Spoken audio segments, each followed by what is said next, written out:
कि आने वाले 19 अगस्त को 11 बजे से हम सभी पार्टी के जितने एमएलए हैं, विधायक हैं, एमएलसी हैं, पार्टी के जितने कार्यकर्ता हैं, हम सब लोग जो है पार्टी दफ्तर से राजभवन तक हम लोग जो है मार्च करेंगे। बिहार की धरती जयप्रकाश जी, कर्पूरी जी और लालू जी की धरती है और किसी भी कीमत पे इसको पुलिसिया स्टेट हम लोग बनने नहीं देंगे। कि जिस हिसाब से छात्रों पर AK-47 से गोलियां चलाई गई बिहार की धरती पे जो हुआ वो पूरे देश ने देखा। सरकार, चाहे बिहार सरकार के मुख्यमंत्री हो या देश के प्रधानमंत्री हो या अमित शाह हो, सभी लोगों ने मुंह में दही जमा बैठने का काम किया। इस इशू पर लगातार विपक्ष और देश जानना चाहता है उनसे कि ऐसी घटना जहां छात्रों पर गोली चलाई जा रही है AK-47 से, आखिर इसका गुनहगार कौन है? सवाल ये खड़ा होता है कि अब तक निलंबन क्यों नहीं एसपी का किया गया है?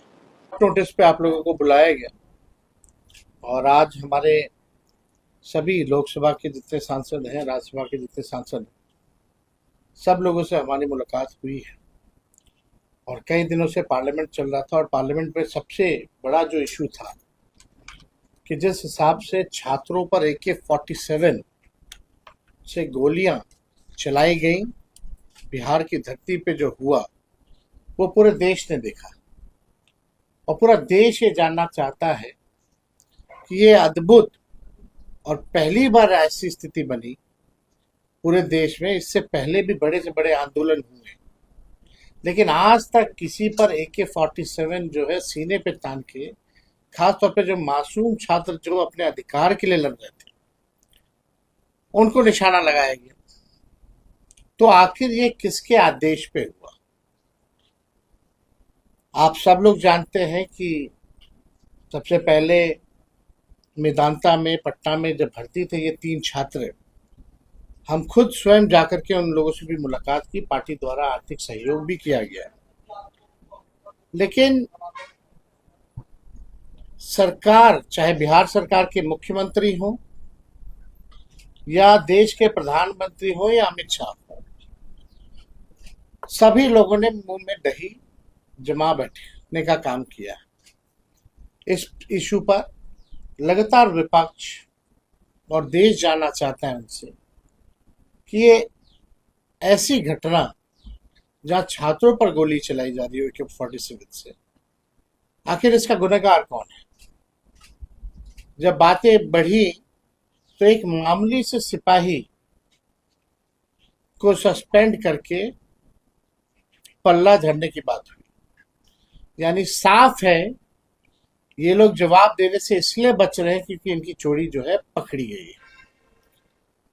हम तो सम्राट चौधरी जी से जानना चाहते हैं कि अब तक आपने थोड़ा सा भी समय नहीं निकाला कि जिन छात्रों को गोली लगी है वहीं पटना मेदांता में भर्ती थे, क्या एक बार भी झांकने भी गए, देखने भी गए? ना ही कोई सत्ता दल का लोग जो है, चाहे 2 डिप्टी CM हो, मंत्री हो, कोई जो है उनको झांकने तक नहीं गया। तो बात यह है कि कल को अगर और भी आंदोलन होगा तो बिहार को जो पुलिसिया स्टेट बनाने की जो कोशिश की जा रही है, और हमने पहले भी कहा था कि पुलिसिया स्टेट किसी भी कीमत पे हम लोग बनने नहीं देंगे। बिहार की धरती जयप्रकाश जी, कर्पूरी जी और लालू जी की धरती है और किसी भी कीमत पे इसको पुलिसिया स्टेट हम लोग बनने नहीं देंगे। सवाल ये खड़ा होता है कि अब तक निलंबन क्यों नहीं एसपी का किया गया है? इस विषय को लेकर के हम लोग DGP साहब से भी मिले थे। उन्होंने कहा है कि कार्रवाई की जाएगी, लेकिन अब तक जो है कोई कार्रवाई नहीं की गई है। तो इसको देखते हुए, क्योंकि पार्लियामेंट में हमारे सारे सांसद, और खास तौर पे हम धन्यवाद देना चाहेंगे अखिलेश यादव जी का, राहुल जी का और सांसदों का, जिन्होंने इस मुद्दे को पार्लियामेंट में उठाने का काम किया।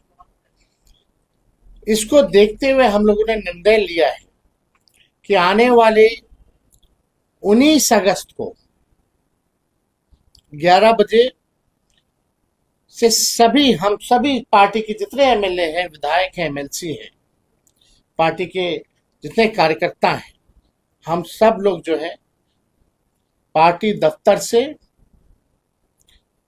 राजभवन तक हम लोग जो है मार्च करेंगे। और लोग में गुस्सा है कि भाई ऐसी निकम्मी सरकार जो छात्रों पर गोलियां चलाने का काम करती है, एक एसपी का भी निलंबन नहीं करा सकते। और इसमें तो बाकायदा सम्राट चौधरी जी को, माननीय मुख्यमंत्री जी को तो आके माफी मांगना चाहिए कि अगर वो 3 छात्र को गोली लगी, किस्मत अच्छी थी उन तीनों की कि एक इंच से आधे इंच से उनकी जान जो है बच गई। अगर उनका जान जाता तो इसका जिम्मेदार और दोषी कौन होता? सम्राट चौधरी जी तो कुछ बोले ही नहीं इस पर, ना ही अमित शाह, ना ही देश के प्रधानमंत्री। तो ये मामला जो है हम लोग सब, क्योंकि दिल्ली पार्लियामेंट के लोग, दिल्ली विपक्ष के लोग साथ बैठ के बैठकें भी करते हैं, तो सब लोग संपर्क में भी हैं।